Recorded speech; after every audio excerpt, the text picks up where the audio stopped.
Welcome to Dad Talk Today. The podcast for dads facing some of the toughest moments of their lives.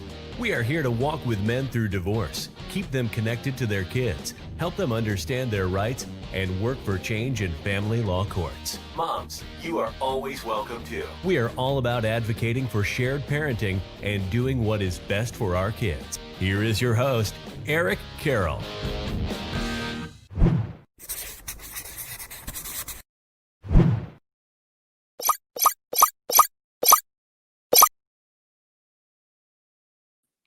Hey everybody, welcome back to Dad Talk Today. If you are watching on YouTube, please make sure to subscribe and ding the bell so you're getting these notifications. Also, if you'd like to support our podcast, please visit patreon.com/Dad Talk Today. I'm excited for today's topic, and I'm excited to have an old friend back on the show, Dr. Carlos Rivera. How you doing, my man? Good to see you. Good morning. Well, good afternoon. Yeah. So what you been up to here recently, Dr. Carlos? Well, you know, recently I've been well, back in court as usual. This is going on 12 years and it just never ends. And I was kind of on a hiatus from social media, but I had the opportunity to return with the former producer and do a morning show. So I'm pretty excited about that. You know, it's not on the scale as Dad Talk Today, obviously, but you know, it's starting. You know, we're getting off from the baby steps. And I you know, really what you're doing is tremendous. You know, I've been watching you grow and the reach you have and everything you're doing. Just much respect to you. Very, very well done. Very nice production you have going on here. Absolutely. Hey, man, I appreciate that so much. I know the holidays are coming up, and for anybody that's watching, me and Carlos are planning on doing a holiday special where the parents get to come on and talk to us for like 15, 20 minutes. If you guys would be interested in coming on and telling a little bit about your story, we're planning on having that going all day long on Christmas. So, you know, your help with that is essential. And, you know, the big goal for that is, you know, just the loneliness, you know, on the holidays. You know, I'm not even sure if I'm going to see my girls this week, this holiday, because now with the COVID thing, they're in quarantine. So we'll see what happens with that. But, you know, I'm fortunate that I still see 2 of my 4. But there's a lot of people I know that, you know, they have 1 or 2 children. They don't see the children. And this run of holidays can be really rough for an alienated parent. That's interesting. What kind of stories have you guys heard from just parents that got to go through that on the holidays? What kind of? Just sad stories, you know, people, you know, you're familiar with it. You know, the people, you know, the holidays bring them down. They're depressed. You know, there's some people are really worried about the depth of their depression. And, you know, the main thing is to let them know they're not alone. Hey, there's other people out there. We look out for each other. You know, like we were mentioning Mike Whitney a little while ago, great guy. And he feels these phone calls from people that are, you know, they're really despondent. And, you know, it takes a lot. It takes a lot out of you to be there for a person that's in that bad of a place, a situation. And I have to give people like Mike and other people that work the hotline a lot of credit for getting people through these times, and especially the holidays, boy. From back to school all the way to, what do we got? Valentine's Day. That's when you really start noticing, hey, I'm alone. You got all these holidays that are supposed to be significant with other people. And you might find yourself without your kids or alone. It could be tough. Mike was the one that told me about something I was a little shocked to see. I thought that Thanksgiving and Christmas would be like a really bad time for suicide. It's actually January because these parents are holding out through the holidays, you know, looking for hope. And then when that new year comes, it really starts to sink in. And just the amount of calls and the people. I mean, there's been celebrities and musicians that has called into those hotlines that are facing these issues. I mean, it doesn't, you know, discriminate against anybody. Anybody can go through this. Absolutely. You know, that's the tough part about it. And I think that's why it's so important that what you're doing, you know, strong show, you know, consistency, you're out there for people. And, you know, one of the things that I talk about a lot, and I found myself repeating myself, but I was years back, I went out to a place in the town for breakfast, and I had a gentleman approach me. He's like, Dr. Carlos. And I was just like, hi. So now I had worked as a pediatrician in that town. So my head's spinning. It's like, where do I know this guy from? I'm trying to place if he's a patient's father, if this, that, and the other thing. He goes, I just want to thank you. You got me through some rough times with my divorce. And I was like, really? You know, and what happens, I didn't know his name, didn't know his face. He never commented, but he had been watching, you know, and it made me realize that, okay, maybe, you know, maybe you only have X amount of views, or maybe you only have X amount of comments, but these are people out there that are looking for something and find a way through it. So when, you know, I always applaud anybody who's on a social media platform doing the right thing, because we have to look out for each other. And the fact that, you know, I was there for somebody I didn't even know meant a lot to me. That's good. You never know who's watching. Yeah, you don't. You never know. I've had people from school that I haven't talked to in years. It's like, man, I've been watching the whole time, you know, and I was going through a similar situation. And it's like, I had no idea. You don't know who that view is. We just take it for granted. Like, you know, not many people are watching, but it's definitely something that's needed. And I think we need more of it. I'm glad to hear that you've got that show going on. And anytime we can post and help out, man, just let me know. I'm looking forward to doing this for you guys for the holidays. But I think today's topic is definitely one that's going to play into the holidays. How much child support is too much child support? Because now we got the holiday season, and this one has been very commercialized, and it's all about giving gifts. And for some of these parents that are victims of family law, they don't have the money. They don't. You know, it's another thing I came across that is actually very sad. You know, you might have kids from families that are, you know, having a tougher time financially. And, you know, some of them like, you know, I've been good this year. And, how come Carlos down the block, he got an Xbox and I got, I don't know, like, a Game Boy or something like that. I don't know the terminology, but like, so sometimes kids feel that like, well, I didn't get what that other kid got, so was I not as good as a kid? It's like, the truth is, you're a great kid. It's just, we turned it into this whole financial thing. And, for parents that are struggling financially, it's tough, and you try to provide for your kids to do the best you can, but sometimes you just have those limitations. I only have so much money to do it. Yeah. I think my situation was when I was with the child support and stuff that was coming out of my check, it was like it wasn't coming out of my check, so it looked like I didn't give the child anything. Yeah. And the mom would buy all the toys and buy all the gifts and wrap them up, and and constantly put that message out there that the father isn't doing anything for the child. Yeah. You took the money that I would do it with and did it. So it's the message that you're preaching to them too. Is what they said.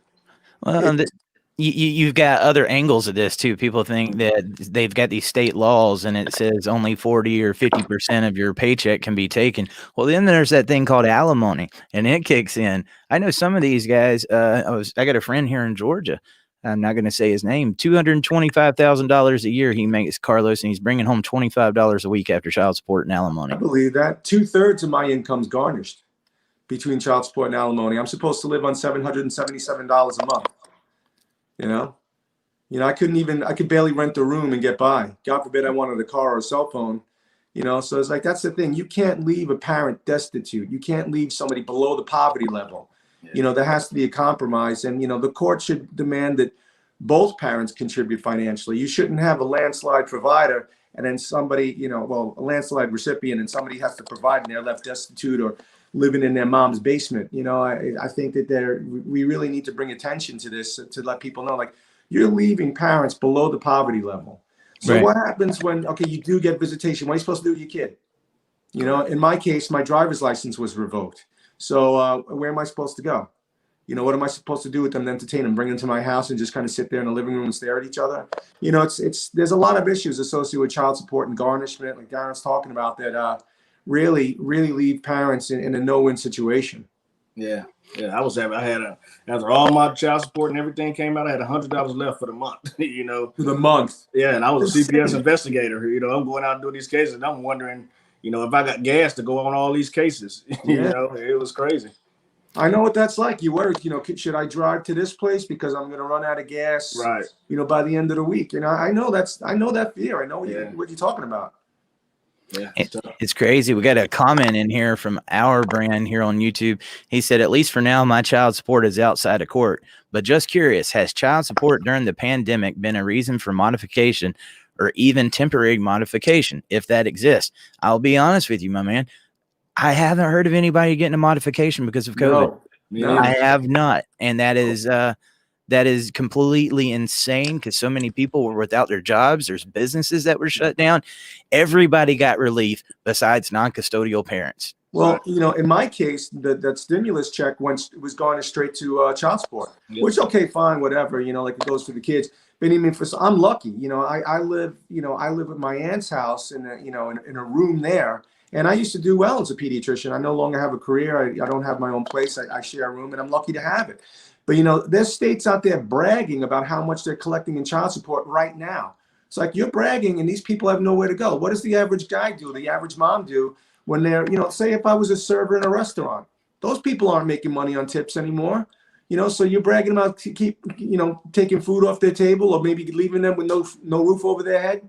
You know, and a good person, you know, I know it's your show. I don't want to plug too much, but Kenya Rockman of the Child Support Hustle, I love her. I love her posts. She's very informative, very, very bright woman. So if anybody has any kind of child support questions, I would recommend you look up Kenya Rockman on Facebook.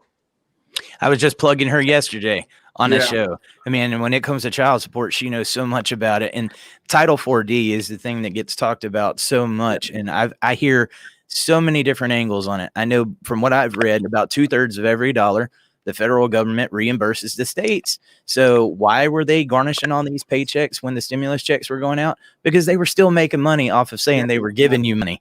Yeah. Okay. Well, that's the way the government works with child support. There's more to it because the states can, well, child support enforcement can collect a percentage, and it varies between 7 and 14% depending on the state. And I came across a number, and again, Kenya probably is more up to date with this.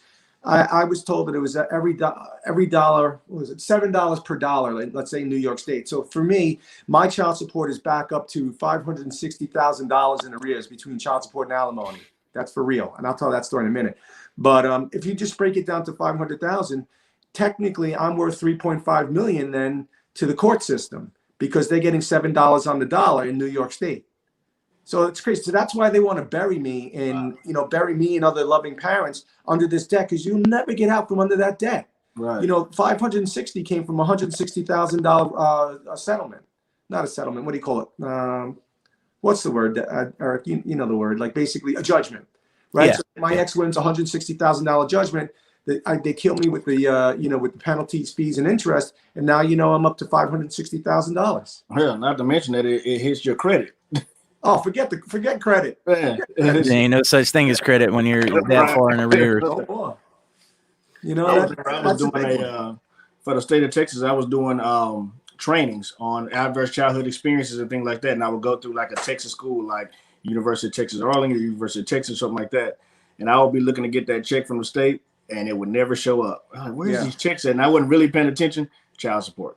As long as it's trying to come through the state, it's like, they get it right away. And the truth is, they should give the payer, the person who's being garnished, a breakdown of where that money goes, because it doesn't go to your kids. You think it's going to your kids, it's not. And they're the last ones when the residuals trickle down, they're getting negligible amounts because child support enforcement's getting so much. Right. You know, so you get you leave people with you live down with $100 a month. You know, how much of that really went to his kids? The other thing that comes up too is I think the recipient should prove what they're spending it on. So absolutely. It should go to child-related stuff, not that, their lifestyle. Like, how many of us know somebody's paying child support and their ex is, fixing up their house, they got a new car or whatever it is, they wear nice clothes and they get to go out. And not working. Child support. Yeah. Yeah, they don't even have to work a job. Yeah, it's tax-free money. I mean, it's easy for them to do it too. Just put it on a debit card that's viewable to both parents. Exactly. Yeah, exactly. That's viewable to their parents. You got a debit card. I want to see where and you can't go and just get money off of it. I want to see where you're spending that, and then that is a record that needs to be in the courts. Yeah. Like, hey, look at the records. It's going to this place. This. What does this got to do with a kid? Yeah. The other thing too is, recipients can use that money for attorneys, so they can actually take you to court with the child support money you're giving them, and you still got to pay. And you still got to pay. So they're coming after you for more, and you're funding that whole thing. You guys, I'm sure you guys have heard of it, but watch a movie called Divorce Inc., like Incorporated, INC. Divorce Court. I watched it. Yep. Oh, you watch that, you're learning, you're amazed, you're angry, and it's insane. So if you guys ever get a chance, Eric, what's it called? Divorce Court. Divorce Corp. Yeah. Yeah, Dr. Drew Pinsky is in there. I just watched that not long ago. Melissa told me I had to watch it, and it's very educational and letting you know what's actually going on with this system. I believe there needs to be some child support in some cases. I believe there should be a maximum. What does it really take to raise a child?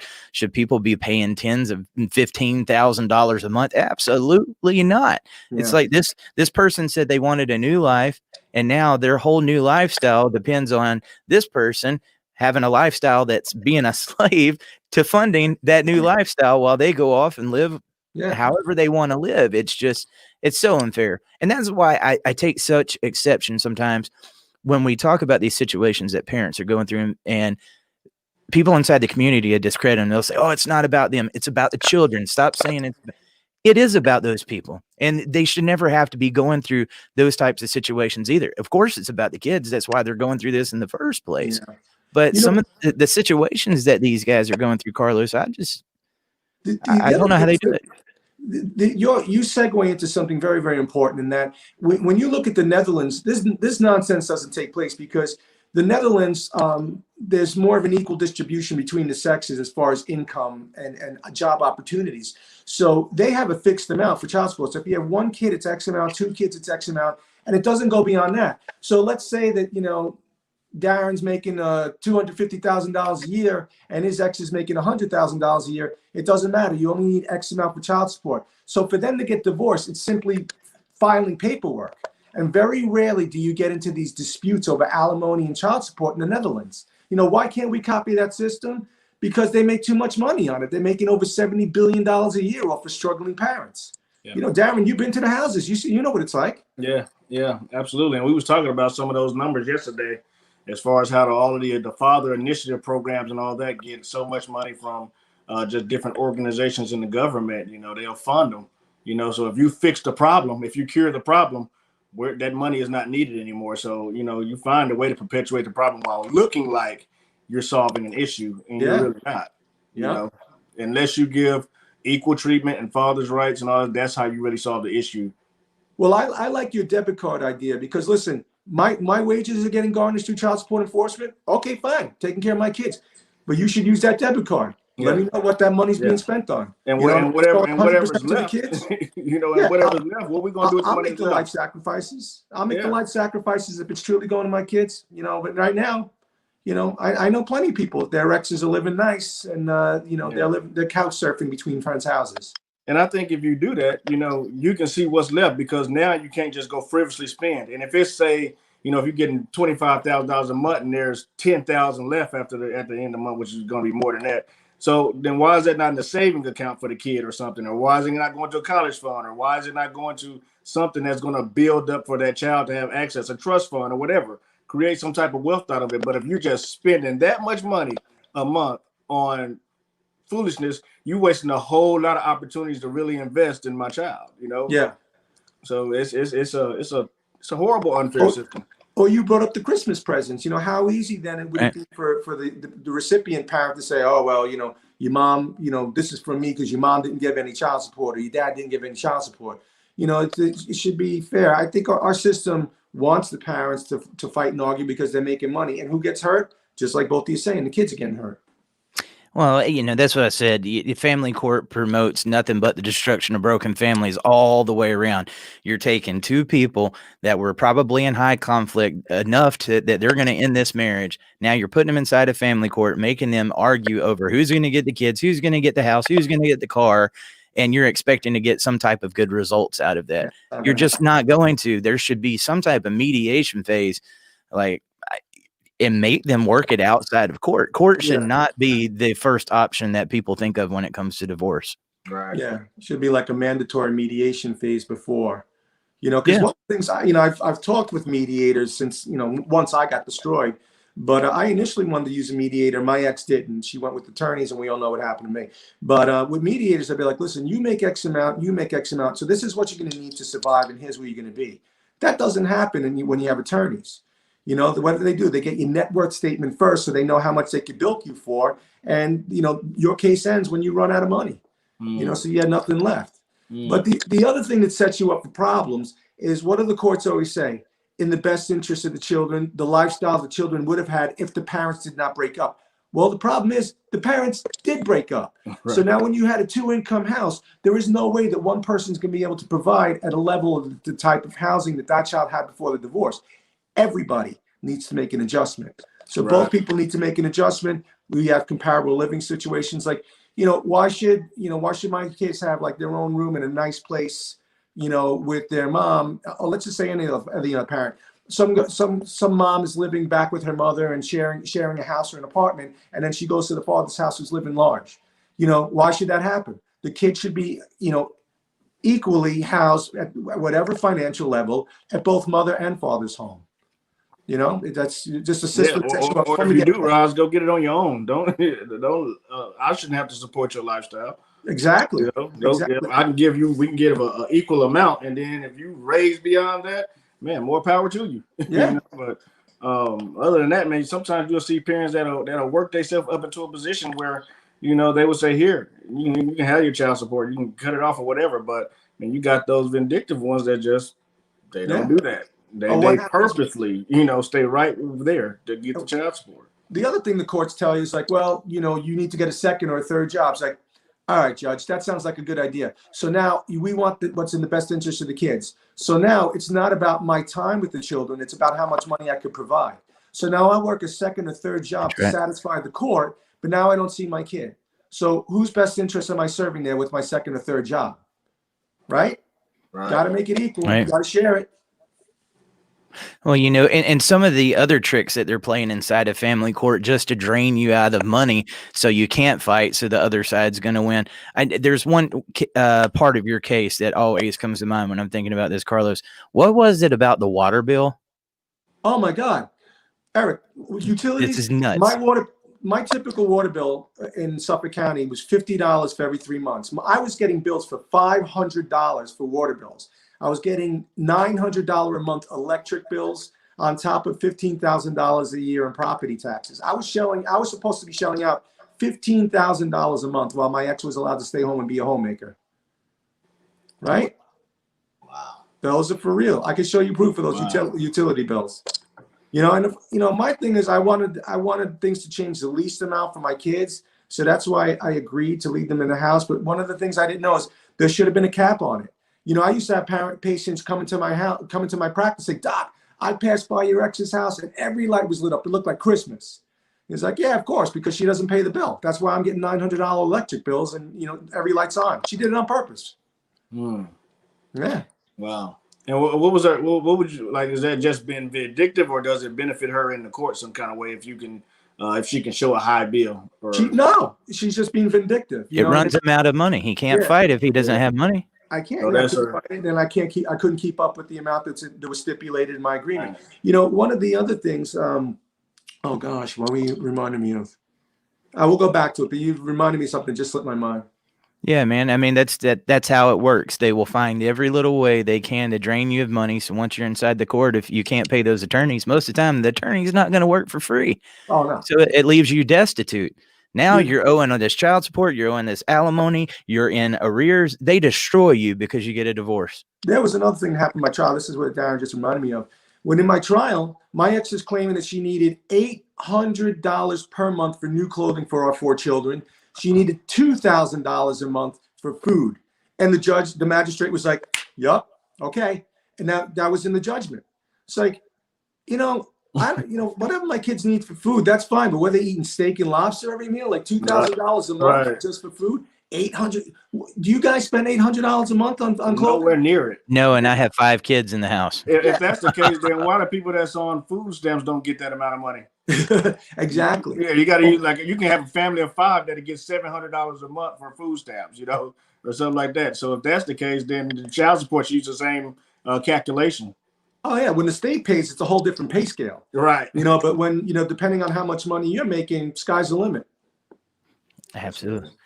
We got a comment in here from Sabrina Hayes. She said, if we could figure out a way to make shared parenting profitable to the courts, they would bend over backwards to do it. And while I believe Sabrina is telling the truth, how do you guys feel about that? We would have to find some way to make it profitable for them off the destruction of broken families and you seeing your kids for them to even look at it. That's horrible. I wish that Sabrina was right and we did have shared parenting, but there's no fight. No fight, no money. You take a $70 billion plus industry and you bring it to its knees. They're never going to let that happen. Yeah. Because they're benefiting more off the destruction of it. So, the shared parenting thing won't pay as much money because you'll have fathers that are actually healing their children, and actually in their lives, and all of the destruction and stuff won't exist. So, a lot of the programs and stuff that got out there running through DHHS or CPS and all that kind of stuff, you won't need as much money for them. So it's more profitable to the courts to keep it divided and keep it, struggling, and keep the families, coming to them for answers, so, the pay wouldn't work out well. I got a meeting with a judge down in Texas a few months ago, and we were sitting there and talking to him about shared parenting, and he was really taking it in. And it was me and a few of my buddies, and he looked at us and he said, I really like the sound of this. This is something we should look into. There were some family law attorneys standing behind us, and they heard that. Man, they come running as quick as they could. It's like, hey, judge, no, I don't know about this. We need to talk. And they instantly started trying to talk him out. And I was like, here it goes. Goes. And we haven't been able to talk to him ever since. There's also an incentive for each judge of how much child support money they bring in. So Really? I'm part of a legal reform group, and there's a judge who talks to us. He obviously wants to remain anonymous. He's a family court judge, but there's an incentive.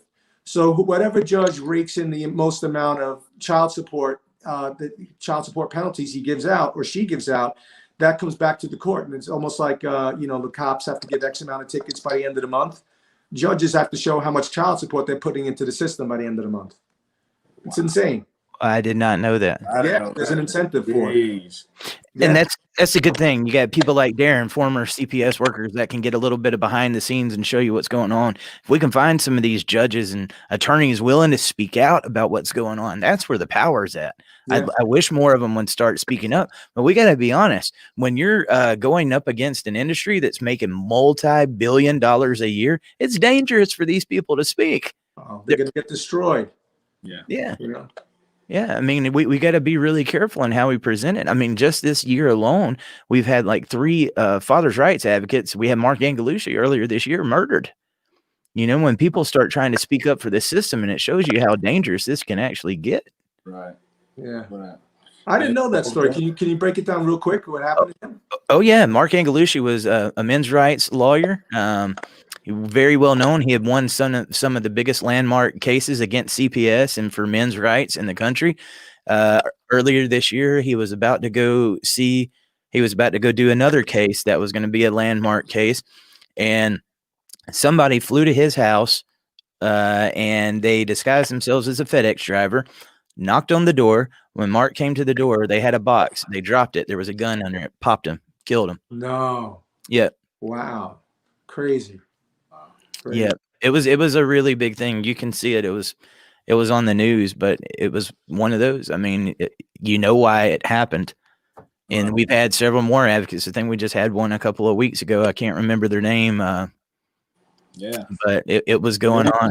And it is about asking the question, why? Why did that happen? Or why are they going to those extents to, cover this up or protect this or get him out the way or whatever the case is, and they get all these back to the money. It's the money trail you follow. And we the ones suffering. Parents, and it's not even just, it's a lot of the fathers. There's mothers going through it too, but the main bulk of the people in the data supports it is fathers that are going through, that are taking the brunt end of that. It gets controversial, but look at the statistics. 85% of the time, the fathers are not the custodial parents. So I want to acknowledge for anybody it happens to. And what's changing that too, though? Same-sex marriages. The same-sex marriages are pointing out that it's all about the moneymaker. Because, 2 guys get together, right? Now they separate and they're going to fight over the kids. Who's going to be paying child support? The one making more money, right? So now when you get a same-sex couple, now you see for real what's going on with the same, who's making the money is the one who's getting tagged. So when you look at society now, a lot of it was like, paternalistic, where, the mother was the homemaker, the father was the breadwinner, and it's kind of geared towards, the breadwinner getting burned. Now with same-sex marriages, you're finding out it's the breadwinner getting burned. So you're going to start seeing a shift. Wow. That's good. I haven't thought about that. That definitely makes a lot of sense. Yeah, no, it's exactly what's happening. Man, I feel like the corruption runs so deep. It's not just, inside the system. Even with our media, you never see any of this presented on the media for something that is making that much money. So many people are affected by it, yet they stay silent. And it's got to be a case that's got to be like really extreme for them to even want to talk about it. And you know that they love stuff like this. I mean, look at what our news is doing right now. They love keeping each other going. So the reason they don't touch family law, it's too controversial. I've done a lot of protests, and I've even had reporters who work for, bigger local news, not just like, I write in a school newspaper, but we're like, wow, my brother's going through this. I understand what you're talking about. I want to cover the story, blah, blah, blah, blah, blah. They go to their producer, story gets canned. Story gets canned because what happens? Nobody wants to put pressure on the courts or, put a spotlight on the courts for the corruption. So you're not going to get a mainstream media, mainstream coverage on this. That's why it's so important for shows like yours to talk about it and to try to get people before they get too deep in the system so they understand what's going on, right?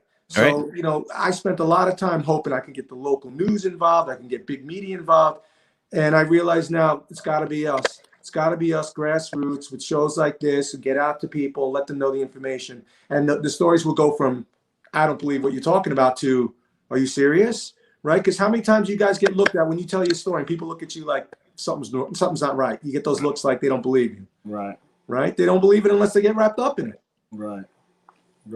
Then it's too late. Yeah, exactly. And another problem is you get these people, they're going through these issues and they find some way to get it solved, and then they just go away.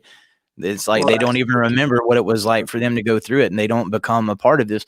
We got 19.7 million fathers that are non-custodial in the United States of America right now. We should have a much louder voice than what we've been seeing here. And these grassroots, they've really got to take off. Well, the truth is too, you get burned for it. Like I'm back in court, but I had a trial about 2 years back that most of it was dragged out about me talking out on social media. Yeah. And I'm part of a legal reform group that, that goes after the judges here. So that judge was just dying to burn me. And I had one judge who had to recuse herself because she went way past the limit. So she recused herself during my case. She declared a mistrial, and it got handed off to another judge. He stuck it to me. Why? Because I speak out. So I understand why people don't get too vocal, because they're scared. And I got to tell you, I'm a little worried too, because I'm still in court. I got to be careful about what I say. But at some point, they leave you at the point where, like, you took everything from me. What is left to lose? So you're going to get people so despondent that's what the courts worry about. When you get to the point that you're like, you know what, you won, I give up. I don't want to see my kids. Whatever you can do with my income, go ahead, fine, do it. And that's when the courts say, like, whoa, you have rights. You can do this, you can do that. That they pretend that they're looking out for you. It's like, you created this situation. You left this parent in this situation so despondent that they just gave up. Now you made them dangerous because they don't care anymore. So once you get a person to that point, you got to be careful, because you don't know what they're capable of once they feel that they're at the point of no return. Yeah. I'm all with you on that, man. Yeah. And I've seen a lot of that with the CPS, man. There's a lot of families, a lot of parents, a lot of fathers, man, that, like you guys know, they have committed a lot of suicides. I would go and talk to, and the saddest part, man, I would have cases where I would actually talk to a mom or and her kid at the school, and find out that, the father had died or committed suicide or became an alcoholic and got locked up or became a criminal or whatever the case was. And I would be at that home because some kind of abuse or neglect happened to the child that maybe the school or the hospital reported. And when I look back at the case, I can see that a lot of that stuff that stemmed from that, even the parent, she'll be just worried and stressed and depressed because, you was going after the child support. You was going after the money. You was being vindictive to the court. But then when the father hurts himself or leave and can't pay that child support and can't provide that living after, going through the trauma, now you're worried and you're stressed because you got the kid by yourself or the kids up by yourself and you can't provide for them. And so the mom, I'm trying to say not keep saying the mom, but that's just, the typical cases.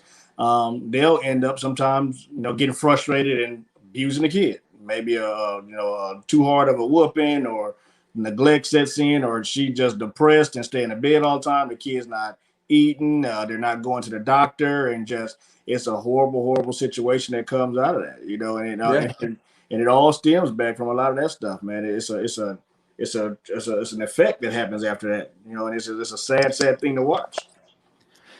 For somebody hearing what you just said, Carlos, on the outside that's never experienced it, hearing that a parent's just going to give up. They don't understand.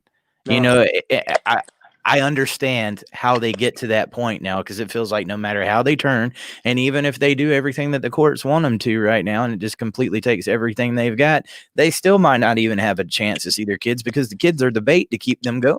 Yeah. I'll give you a good example that happened to me. And this happened recently because I'm back in court.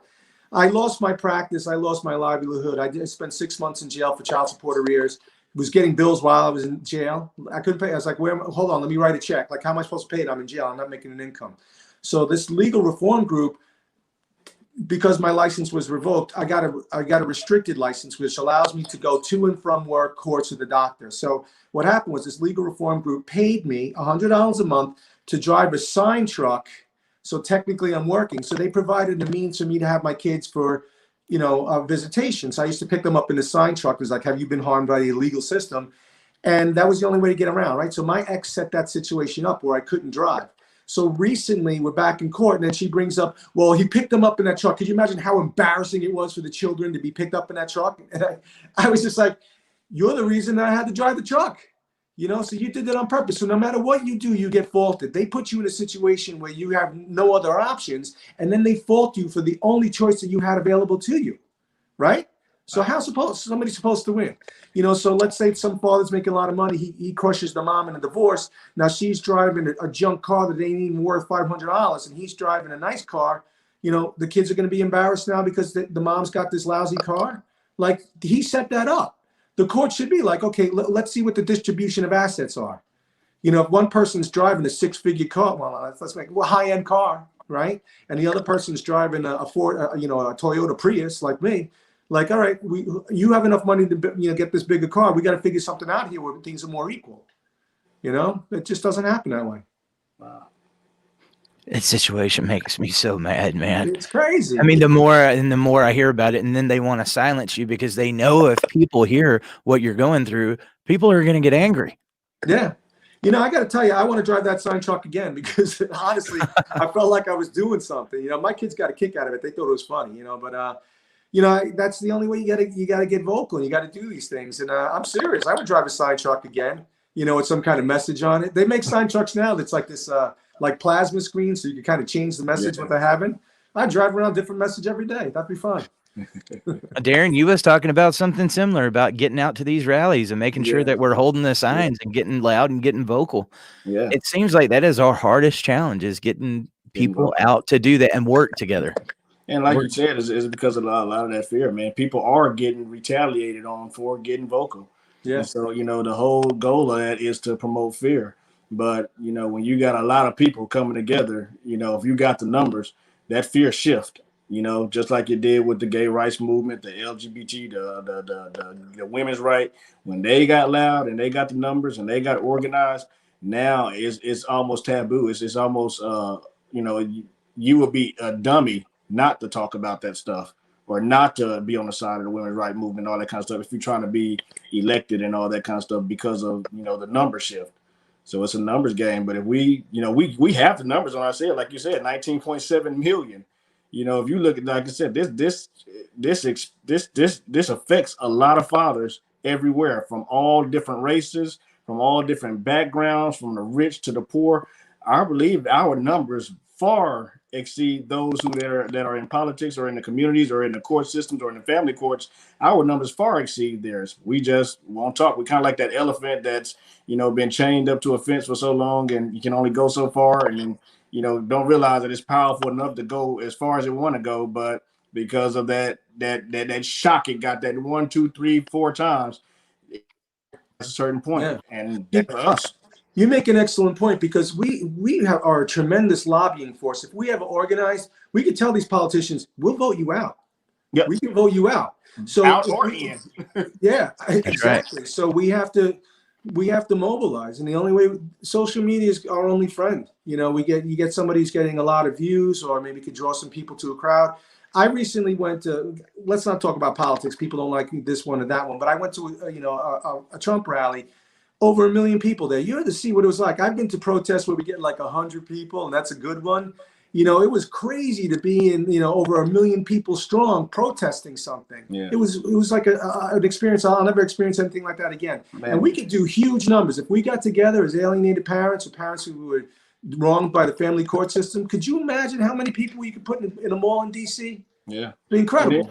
But then you got like the social services industry and all that stuff that who knows about they may not have an issue with alienated parents, but they know the statistics on fatherlessness.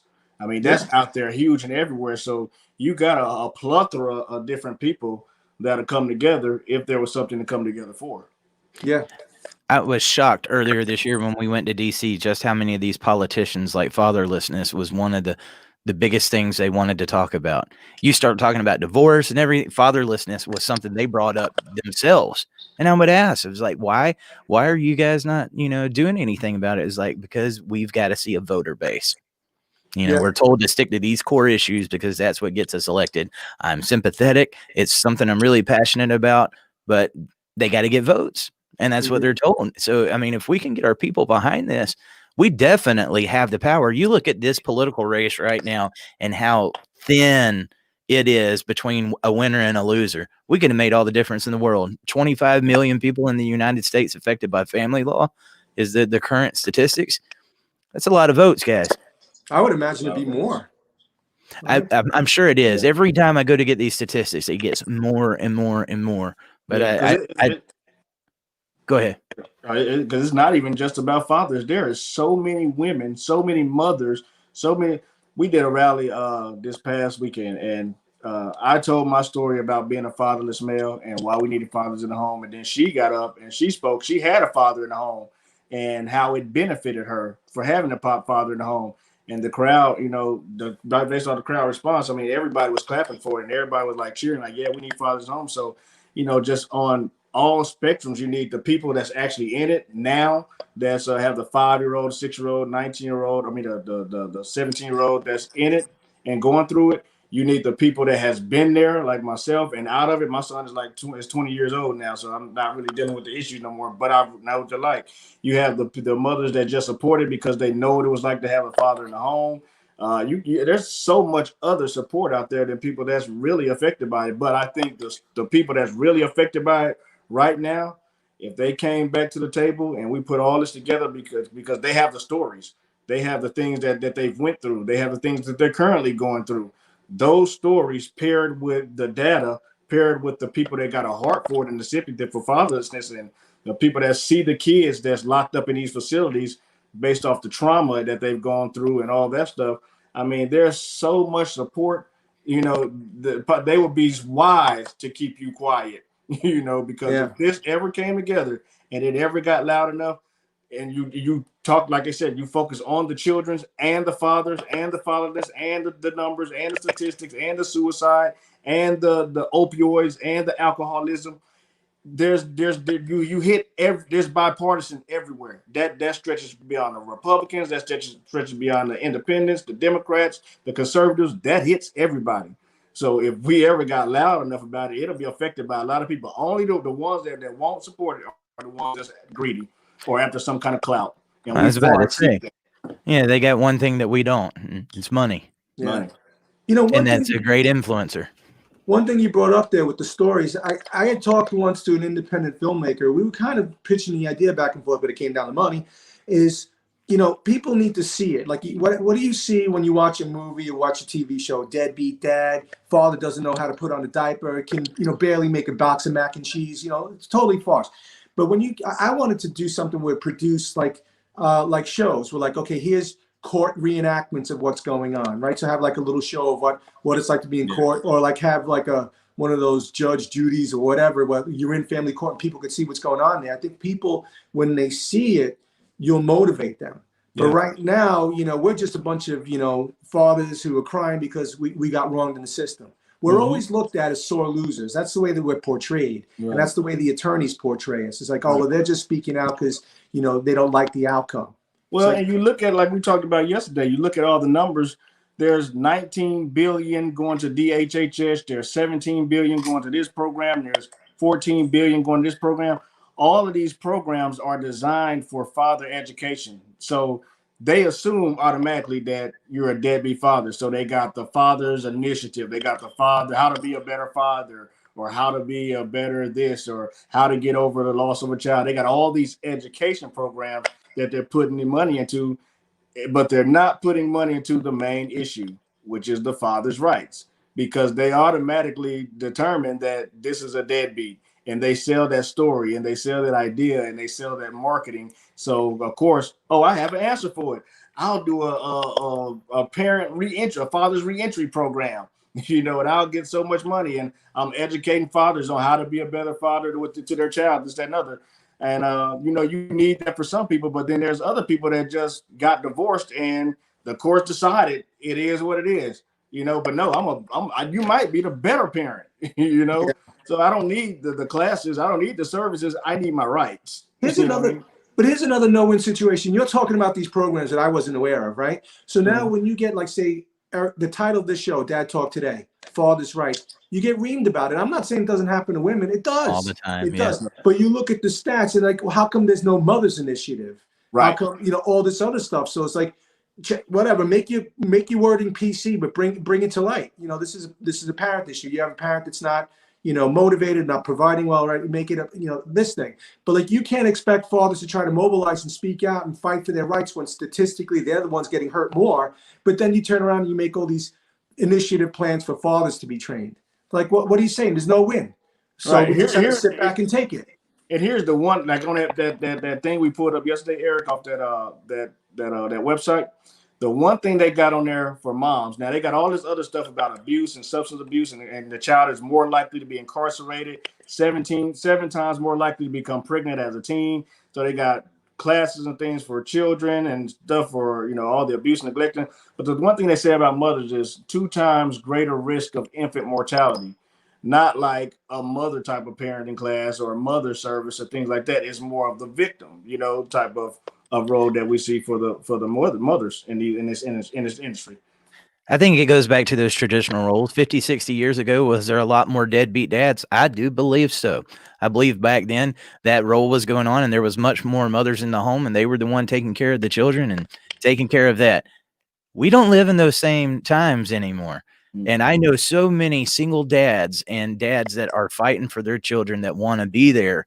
Unfortunately, it's that narrative really hasn't shifted any, and we've got to do something about it, because the battle that these guys are going up against in family court, when you read up on even the education that these attorneys and these judges are getting with the Duluth model, 90% of the domestic violence and male privilege and everything, as soon as you walk into court, if you're a male, you've got a target on your head. Now, if you've got money, you can fight it off. And I think that's what's been influencing. You're starting to see a lot of these women that are starting to get the short end of the stick now. And I believe it's because the other side had money and had the right attorney and knows how to play the system. But for the most part, there's a bias straight for dads the second they've got to go in that courtroom. Well, the big bias too that I hear about all the time is, it's like, well, he wants to he's fighting for custody because he doesn't want to pay child support. No, I actually love my kid and I want to spend some time with my kid. I want more time. So I get that criticism all the time. Oh, you just want to get off on child support. It's like, no, I really love my kids and that's why I'm fighting. I've never seen a parent who's like a bad parent fighting to see their kid in family court. And that was the interesting thing I've seen, man. With CPS, you see the dark side of things. You see a lot of the fathers that's not in the home, or you'll see fathers that's supposed to pay child support and kind of dip off and won't pay it, or whatever the case is. And when you get to CPS, like I was saying yesterday, when you get to CPS, they'll train you. When you get in training, they say, hey, there's going to be a lot of people out there talking about child protective services and how bad it is, and talking about the child support issues, this, that, and other.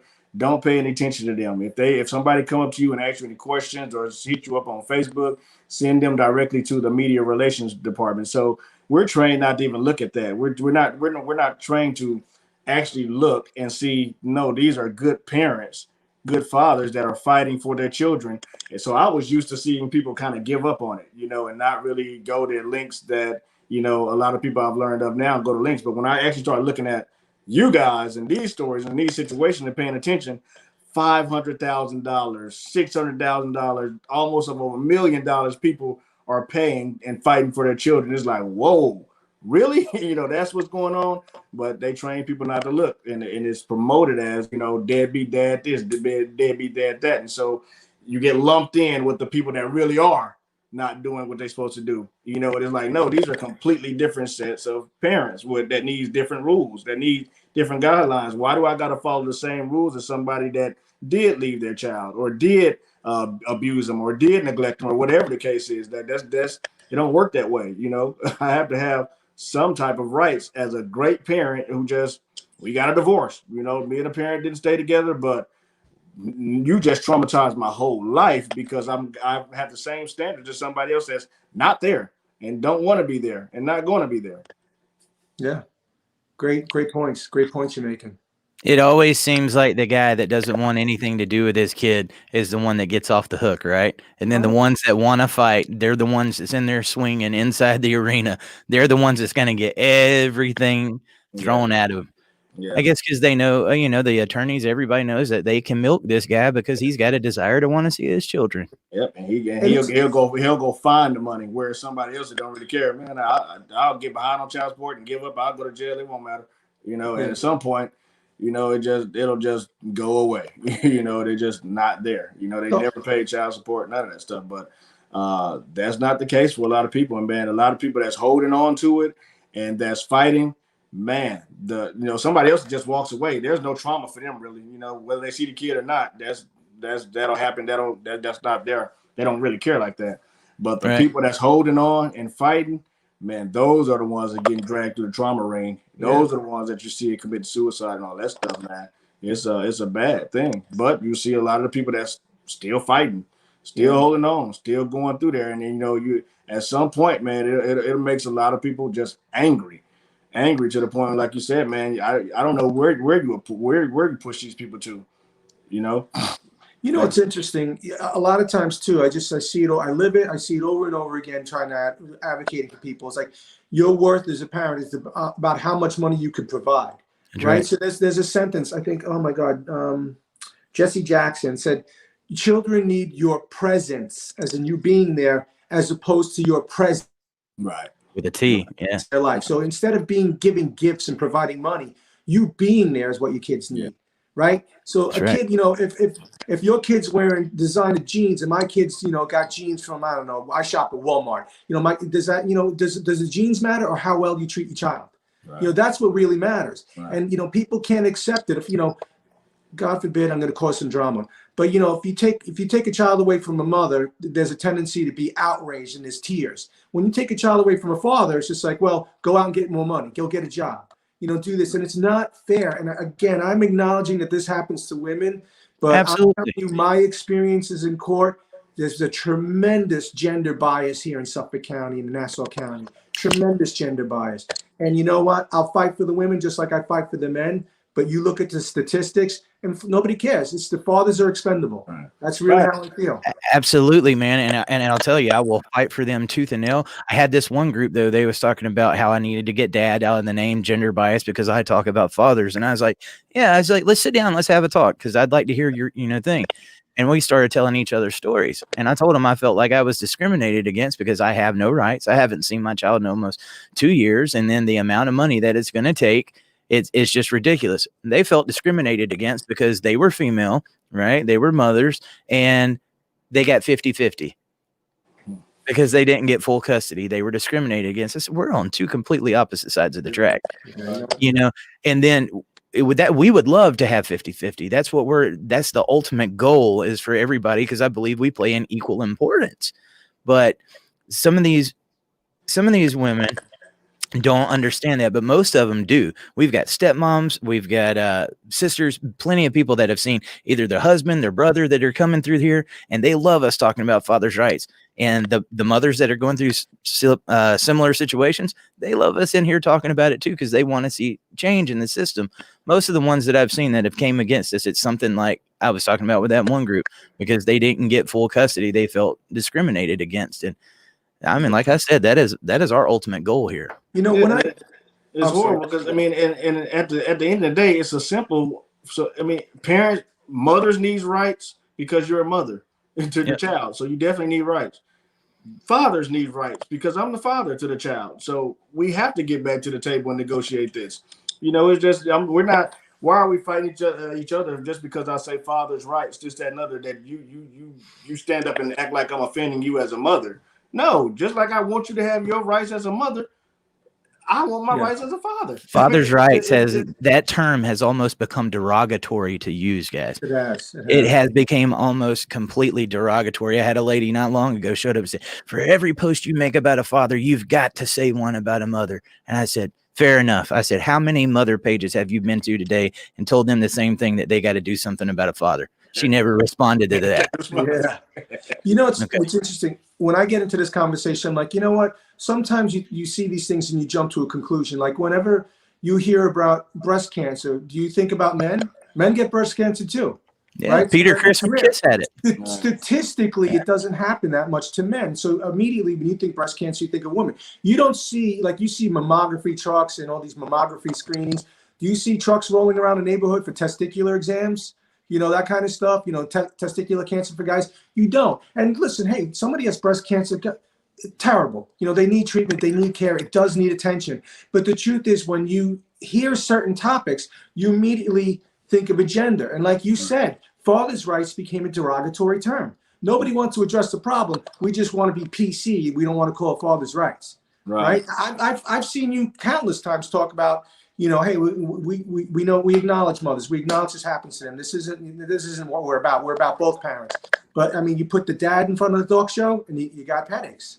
And the crazy part is, man, Eric has done something brilliant where he got CPS, pediatricians, lawyers, all coming on the same platform saying the same exact thing, that we need this done. We are not just parents that have been affected by it. We are professionals. So when we go into these courts and we present data and we present facts as professionals, now I've learned in court that, like some of the lawyers may ask, like if I'm testifying on a case of abuse or neglect, one of their staple questions will be, well, what makes you think that this was a or neglect or abuse? And one of the things you have to say is my training, because once you say my training, you are automatically classified as a professional. And if they down talk that, now they're down talking the state, they're down talking the training, they're down talking the testing method and all that. So whenever you say that, they shut off. So as professionals, as a CPS guy, as a pediatrician, as an attorney, as even the politician that's coming on, we are professionals that are saying this stuff. We're not just, some of the parents that we're representing or that we're fighting for that, just in the situation and haven't really had that professional experience or training in this. No, we've been in this for years. We know what we're talking about. And we are saying that this is trauma, this is wrong, and we have to do something to get fathers back in the house. Yeah. That's our words. That's what we know. And I'll challenge anybody against that. I'll challenge any woman, any politician, any other group. We have the data, and I've been in the field. You've been in the field. So who are we disputing here? Mm-hmm. Yeah. 100% what you're saying. Guys, and we haven't even talked about alimony. But I got another show coming up, so I'm gonna have to hop off of here. But I tell you what, I've enjoyed having you on so much, Carlos, and the conversation. I believe we could do this all day long, and people need to hear these stories. Hey, listen, I'm very privileged to be on with you too. I thank you for the opportunity, and I look forward to another opportunity. So if it comes up, let me know. I'd be more than happy. Absolutely. Guys, please make sure to like and subscribe here on YouTube. We'll be back at 12 o'clock tomorrow, Monday through Friday. Please go and check it. When is your show again, Carlos, and how can people tune into it? Weekday mornings at 9 on iRadio USA. iRadio USA, guys. Please go and make sure to check that out. And Carlos, if you'll hold on for a second, I'm going to talk to you guys. We will see you next time. Take care. You're ready. Thank you. Thank you for joining us tonight. We are fighting for the rights of parents worldwide. If you want to help support our podcast and for us to continue this mission, please join us at patreon.com/dadtalktoday. You will find us on Facebook, YouTube, Instagram, Twitter, CloutHub, Parler, iHeartRadio, Stitcher, Spotify, the podcast app, Google, Apple Podcasts. We're a little bit of everywhere. And guys, every time you like and subscribe, you help us continue this mission. Thank you, and we will see you next time.